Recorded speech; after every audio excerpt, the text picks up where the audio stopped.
Good Tuesday, everyone, and welcome to this edition of Conversations Daily News. I'm your host, Cyrus Webb. Glad you all could join us once again. Of course, you have your news headlines coming up on this Tuesday. We have the truth of the day with Mary Ellen Ciganovich in today's Entertainment Spotlight, even part of my conversation with Dr. Teresa A. Smith, or Dr. Tues, discussing all the great things she has going on in 2022. Enjoy today's broadcast. For Conversations Daily News, I'm Cyrus Webb with their Tuesday headlines. In international news, Sliver of Hope, the Associated Press says, Kremlin sees a diplomatic path on Ukraine. The Kremlin signaled on Monday it is ready to keep talking with the West about security grievances that led to the current Ukraine crisis, offering hope that Russia might not invade its beleaguered neighbor within days as the U.S. and European allies increasingly fear. Questions remain about the Russian President Vladimir Putin's intentions, and countries are evacuating diplomats and on alert for possible imminent war amid the worst East-West tensions since the Cold War. On a last-ditch diplomatic trip, Germany's chancellor said there is no sensible reasons for the buildup of more than 130,000 Russian troops on Ukraine borders to the north, south, and east, and he urged more dialogue. Britain's prime minister said Europe is on the edge of a precipice, but added there is still time for President Putin to step back.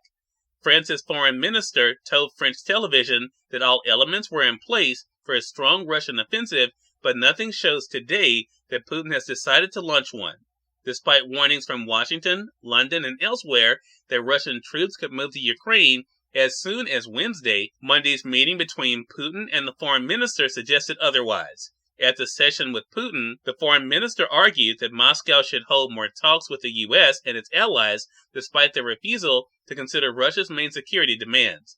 Moscow, which denies it has any plans to invade Ukraine, wants Western guarantees that NATO won't allow Ukraine and other former Soviet countries to join as members. It also wants the alliance to halt weapons deployments to Ukraine and roll back its forces from Eastern Europe, demands flatly rejected by the West. The talks can't go on indefinitely, but I would suggest to continue and expand them at this stage, said the foreign minister, noting that Washington has offered to conduct dialogue on limits for missile deployments in Europe, restrictions on military drills, and other confidence-building measures. The foreign minister said possibilities for talks are far from being exhausted.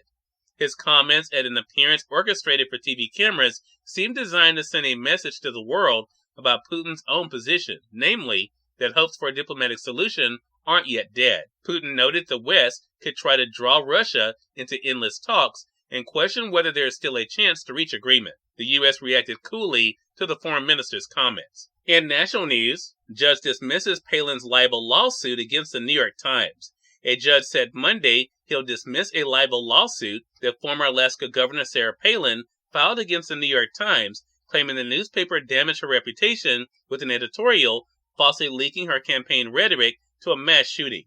The U.S. District Judge made the ruling with a jury still deliberating at a New York City trial where the former Alaska governor and vice presidential candidate testified last week. The judge said Palin had failed to show that the Times had acted out of malice, something required in libel lawsuits involving public figures. The U.S. District Judge said he let jury deliberations continue in case his decision winds up being reversed on appeal. This is the kind of case that inevitably goes up to appeal, the judge said in an explanation from the bench.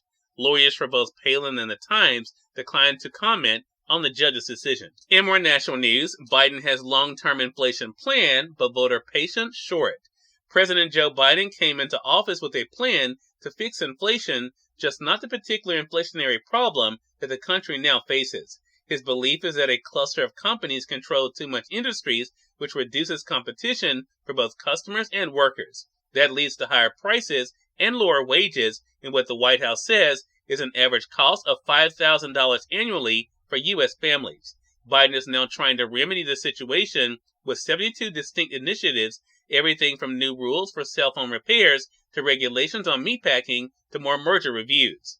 The dynamics of the modern American economy, the increased consolidation and lack of competition, has distorted market incentives in important ways, said Brian Deese, director of the White House National Economic Council. The president gave us the direction that he wanted us to come back and say what could be done to address this issue of consolidation across industries in a way that would be durable. And finally, in entertainment news, Whoopi Goldberg returns to The View after suspension. Whoopi Goldberg returned to The View on Monday after a 2-week suspension for remarks about the Holocaust, expressing surprise at some people who reached out to her during her absence. Goldberg had been criticized for comments January 31st on the daytime talk show, where she said the Holocaust was not about race, but rather about man's inhumanity to others. She apologized, but ABC News President Kim Godwin told her to sit out 2 weeks. "I want to thank everybody who reached out while I was away," Goldberg said at the opening of Monday's show. She said the host will continue to have tough conversations. Cyrus Webb, Conversations Daily News. It's on time for the Truth of the Day with Mary Ellen Ciganovich. Mary Ellen, take it away. Hi, I'm Mary Ellen with your Truth of the Day. Foster a mindset of abundance. Choose to focus on a mindset of abundance, as this creates an attitude of prosperity. This attitude attracts more abundant circumstances and opportunities into your life. You always create what you focus your thoughts on. Focusing on lack will continue to give you lack in some area of your life. Instead, choose to focus on the abundance you already have. This will emit positive energy to the universe and God, attracting more abundance.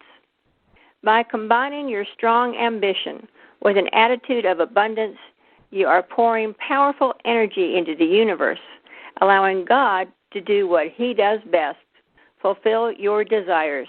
Today, attract further abundance by focusing positive energy on being thankful for all your blessings as you go about and enjoy the day. We are part of my conversation coming up with Dr. Teresa A. Smith and Dr. Tues in today's Entertainment Spotlight. Stay with us. You're listening to Conversation Daily News.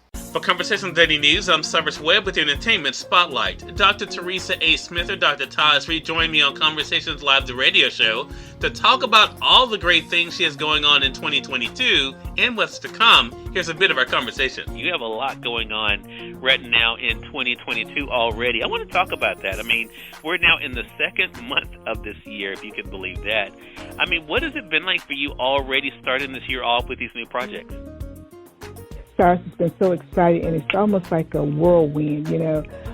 It's like being in The Wizard of Oz and you're being caught up in that tornado because so many things are happening, and just trying to remain grounded as I continue to work hard to get everything in place for everyone. Yeah. And you have so many things that you are doing. You are, as I mentioned, you're a published author, you're a motivational speaker, you're a media personality yourself. Now you have this brand new show that's going to be coming up where you kind of able to merge two of your loves together, that being cooking and chatting with others. Does it feel like for you that this year is almost a natural progression? I've been thinking about that a lot for my own journey, that this year, that everything really has been leading to this. Is that how it kind of feels for you right now? It does, Cyrus. And even going back to your first question, you know, everything sort of fits together. And it's like I've been on this journey, and now I've had all these balls of, you know, bits and pieces of a plan that has been up in the air. And it's like, now it's 2022. Let's put the pieces together and see what that puzzle picture really is going to look like. So it's fascinating, really. Cyrus Webb, Conversations Daily News. We thank you all for tuning in to this edition of Conversation Daily News. Prepare to get on tomorrow's more news, Truth of the Day with Mary Ellen Ciganovich, and of course your Entertainment Spotlight. Until then, I'm your host, Cyrus Webb, saying as always, enjoy your day, enjoy your life, enjoy your world. Thank you all for choosing Conversation Daily News today. Let's make today amazing. Take care.